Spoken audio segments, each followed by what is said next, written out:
मैं नौशी ने कॉल की थी, वो कह रही इस वीकेंड पर पार्टी रखनी है। तुम बताओ। कैसी पार्टी?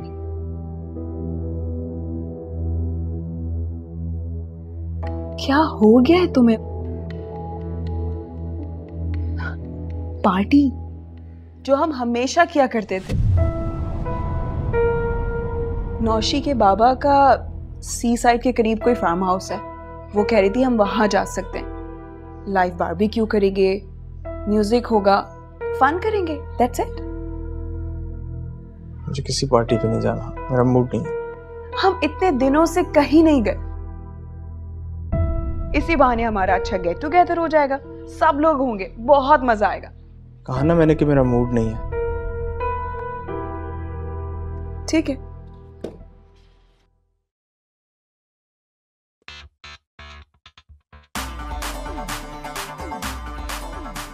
प्लीज इसे बंद कर दो, मुझे शोर नहीं पसंद।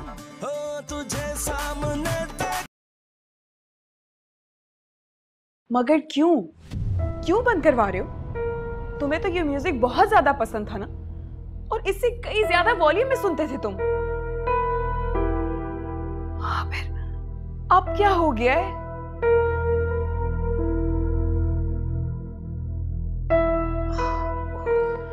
I am really sorry.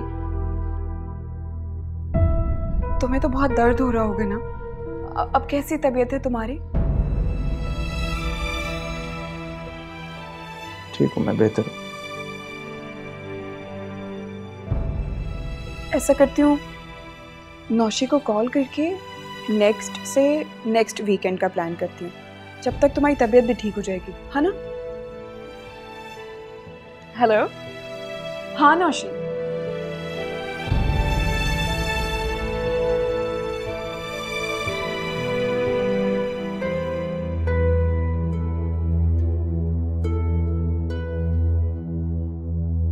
कहाँ गई थी? कब से फोन कर रही हो तुम्हें? फातिमा की जान लेने। क्या कह रही हो? शुक्र करें कि उसकी किस्मत अच्छी थी, वरना मेरी गाड़ी से कुचल देती। होश में हो? दिमाग ठीक है तुम्हारा? बिल्कुल ठीक है दिमाग मेरा, लेकिन नेक्स्ट टाइम उसे बख्शूंगी नहीं मैं।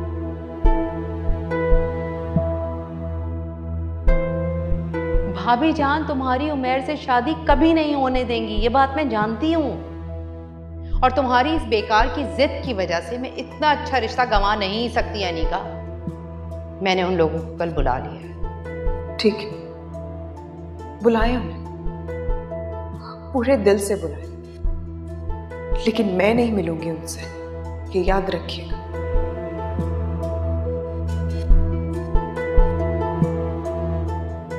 पता नहीं अम्मी ने आप लोगों को बताया है या नहीं, लेकिन मैं आप लोगों को क्लियर बताती हूँ, क्योंकि मैं जानती हूँ कि आप लोगों का वक्त कितना कीमती है। बात यह है कि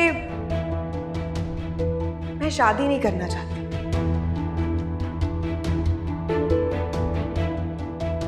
अनीका, ये किस तरह की बातें कर रही हो? आई एम सो सॉरी ताईजान, बट जो सच था वो तो मैं कह चुकी हूँ। जब मैं शादी करना ही नहीं चाहती, तो आप इन बेचारों को क्यों आश्रय में रख रहे हैं? क्यों उम्मीद दे रहे हैं? अनीका, जो मैंने आपसे क्लियर कहा था कि मैं नहीं करूंगी, तो आपने क्यों बुलाया?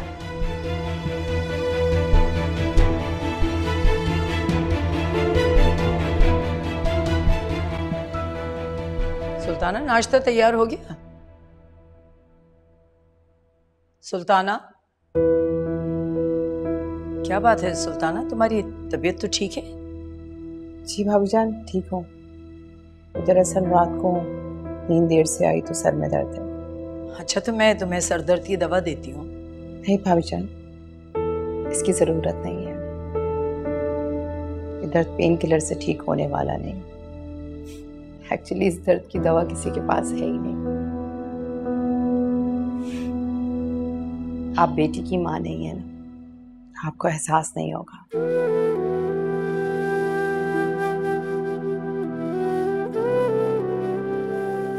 बेटी की माँ होने के बावजूद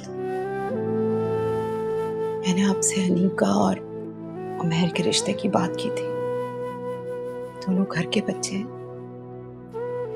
बस मेरी बच्ची मेरी नजरों के सामने रहती है, लेकिन आप तो शायद।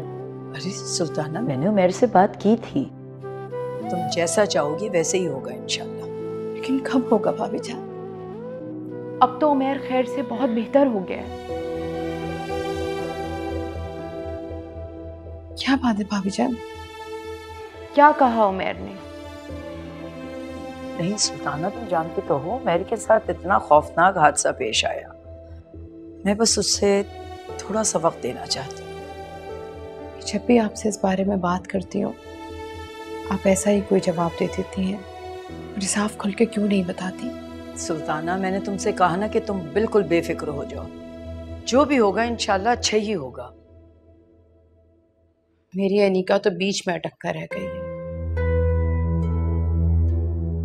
भाभी जान देखिए, अगर उमर इस रिश्ते से खुश नहीं है, वो नहीं करना चाहता है रिश्ता, तो आप मुझे साफ साफ बता दें। मैंने अनीका की शादी कहीं तो करनी ही है ना।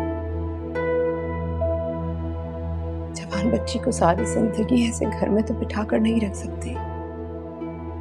अरे सुल्ताना, जहां तुमने इतना सब्र किया है कुछ दिन और कर लो।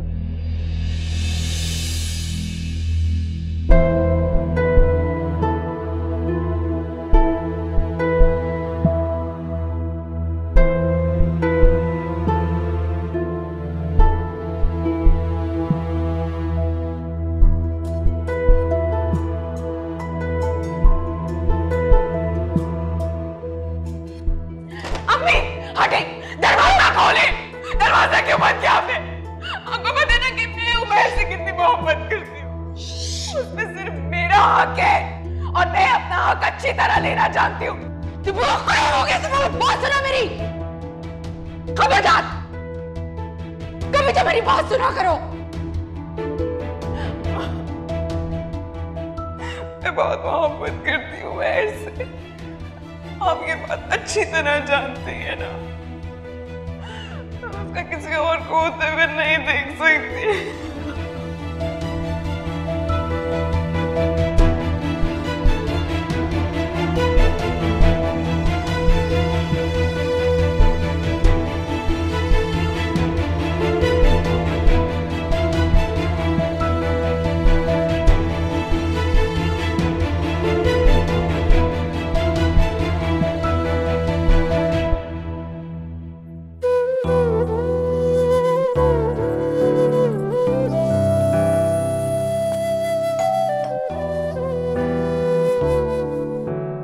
मुताहिर इतनी जल्दी आ गए?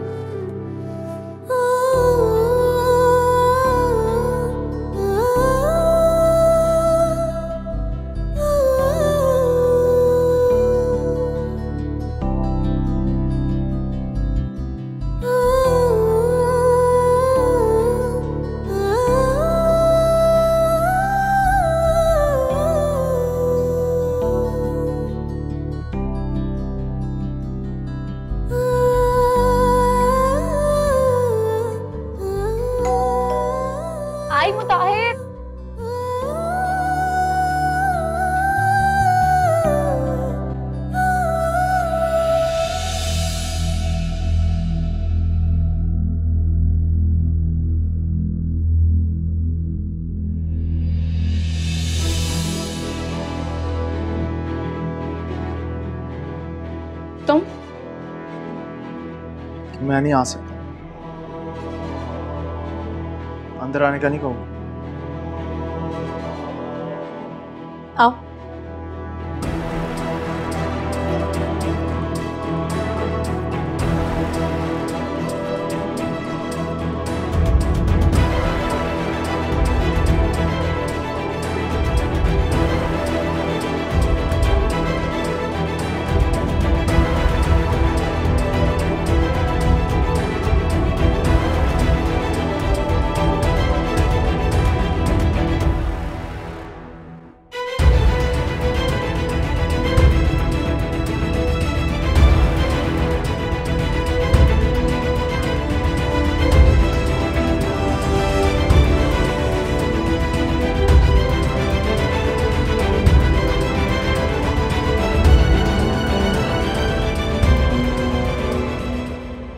ये देखिए कितना अच्छा ड्रेस है ये।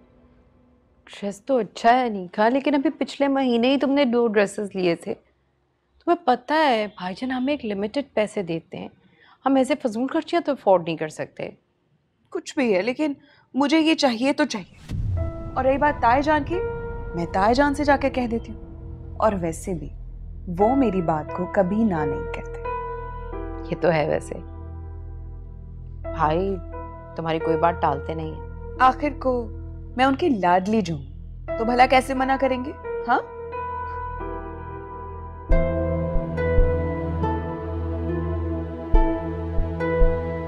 नहीं सुल्ताना, तुम जानती तो हो मेरे के साथ इतना खौफनाक हादसा पेश आया। मैं बस उससे थोड़ा सा वक्त देना चाहती हूँ। जब भी आपसे इस बारे में बात करती हूँ आप ऐसा ही कोई जवाब दे देती हैं, मुझे साफ खुल के क्यों नहीं बताती? सुल्ताना, मैंने तुमसे कहा ना कि तुम बिल्कुल बेफिक्र हो जाओ, जो भी होगा इंशाल्लाह अच्छा ही होगा। मेरी अनीका तो बीच में अटक कर रह गई है।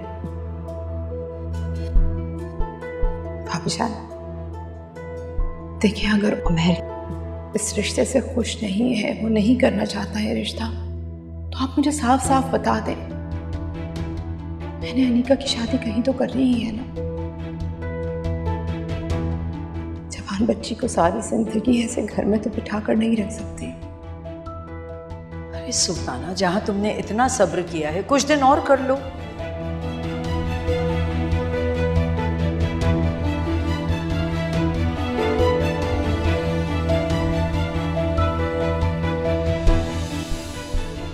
क्या सोच रही? मैं सोच रही हूँ तुम भाई से बात करो उमैर की और अपनी शादी के बारे में। क्या क्या कहा है आपने? आपकी तबीयत तो ठीक है ना? क्यों? वैसा क्या कह दिया मैंने? आपको पता भी है कि आप क्या कह रही हैं? मतलब ये बात मैं खुद ताईजान से करूंगी। तुम्हें शादी करनी है ना उमैर से? ये बात भला पूछने वाली है? मैं उमैर को पसंद करती हूँ और उमैर से ही शादी करूंगी। तो फिर ठीक है अनीका, तुम्हें अपने तायाजान से बात करनी होगी अपने और उमैर की शादी की, क्योंकि अब एक वो ही है जो उमैर को राजी कर सकते हैं। बस यूं समझो, तुम्हारी किस्मत की चाबी तुम्हारे हाथ में। अब तुम अपनी अक्लमंदी से ये ताला खोलती हो या नहीं, ये अब तुम पर मुनस्सिर है।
खड़े क्यों?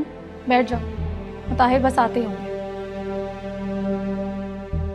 फूफो कहाँ है? कुप्पो मोहल्ले में कहीं गई है। बड़ी अम्मा अपने कमरे में सो रही है, मैंने बुला कर डाला। नहीं प्लीज, उन्हें डिस्टर्ब करने की जरूरत नहीं। मैं तुमसे मिलने आया।